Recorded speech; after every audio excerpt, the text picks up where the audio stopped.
Baru-baru ini publik dibuat heboh dengan adanya dugaan penyelewengan dana donasi masyarakat yang dilakukan oleh salah satu lembaga kemanusiaan yakni Aksi Cepat Tanggap ACT. ACT adalah lembaga kemanusiaan yang dibangun pada tanggal 21 April tahun 2005. Lembaga ACT ini bergerak di bidang sosial dan kemanusiaan.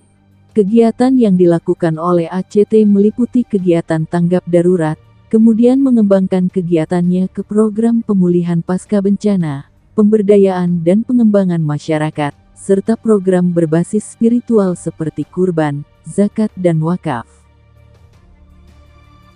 Kegiatan ACT mendapatkan dukungan penuh dari masyarakat yang peduli sesama serta dana yang berasal dari donatur publik dan partisipasi perusahaan melalui program Corporate Social Responsibility.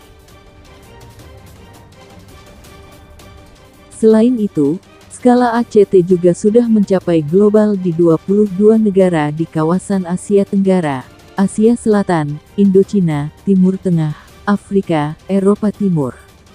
Bahkan soal donasi yang diberikan oleh para donatur, ACT selalu mengupdate di media sosial Instagram dan selalu transparan. Lantas benarkah ACT melakukan penggelapan dana? Bagaimana fakta-fakta terkait kasus yang sedang terjadi di ACT?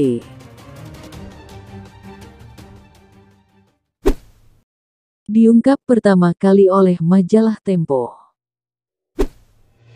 Kasus penyelewengan dana yang dilakukan oleh ACT diungkap pertama kali oleh majalah Tempo edisi Sabtu, tanggal 2 Juli tahun 2022.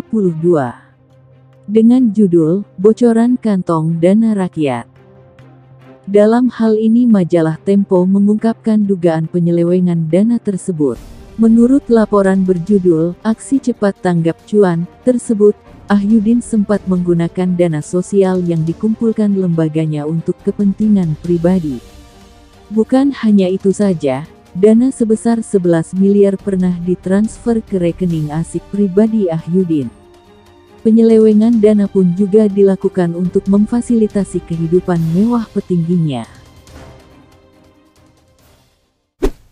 Terungkap gaji petinggi ACT. Kasus penyelewengan dana umat yang dilakukan ACT juga menyebabkan terbongkarnya gaji-gaji petinggi ACT serta fasilitas mewah yang diberikan. Saat Ahyudin menjabat Presiden, ACT memperoleh gaji 250 juta rupiah setiap bulan, sementara posisi di bawahnya seperti senior vice presiden digaji 200 juta rupiah per bulan, vice presiden 80 juta rupiah, dan direktur eksekutif 50 juta rupiah. Dan fasilitas mewah yang diterima oleh petinggi-petinggi ACT diantaranya adalah Toyota Alphard, Mitsubishi Pajero Sport, dan Honda CR-V.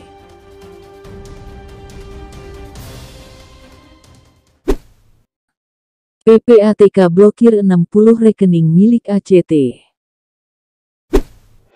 Pusat Pelaporan dan Analisis Transaksi Keuangan (PPATK) memblokir 60 rekening milik Yayasan Aksi Cepat Tanggap untuk sementara di 33 jasa penyedia keuangan.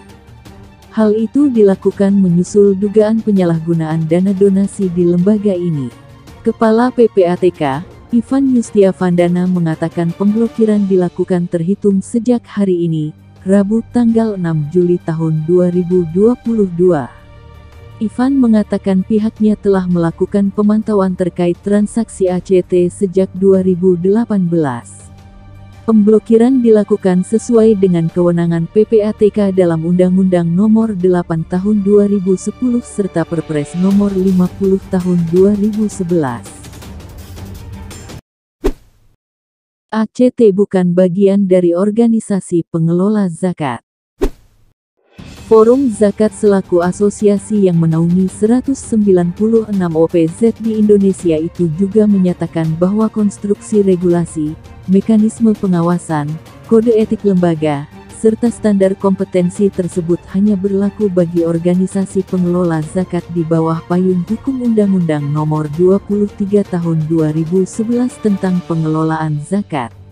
Lantas kasus tersebut yang membawa embel-embel dana umat menjadi perhatian serius oleh berbagai lembaga filantropi, seperti Organisasi Pengelola Zakat (OPZ).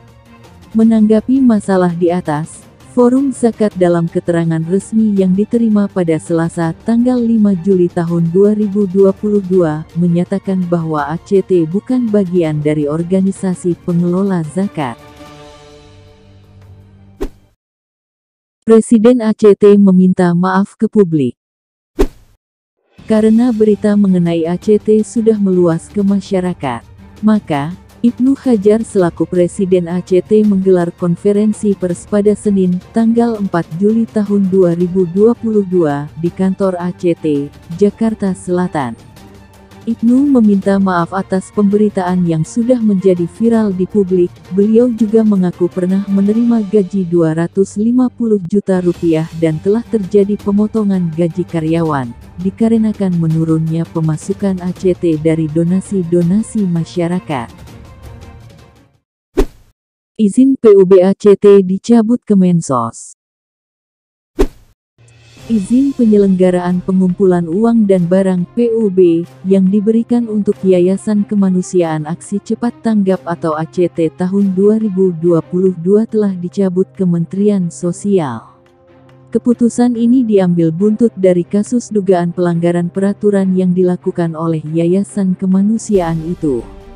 Diketahui, ACT jadi perbincangan panas usai munculnya hasil investigasi Tempo terkait dugaan penyelewengan dana umat. Berdasarkan keterangan tertulis diterima di Jakarta, pencabutan izin itu ditandatangani oleh Menteri Sosial ad interim Muhadjir Effendi pada Rabu tanggal 6 Juli tahun 2022. Hal itu sesuai dengan keputusan Menteri Sosial Republik Indonesia nomor 133 HUK 2022 tanggal 5 Juli tahun 2022 tentang pencabutan izin penyelenggaraan pengumpulan sumbangan kepada Yayasan Aksi Cepat Tanggap di Jakarta Selatan.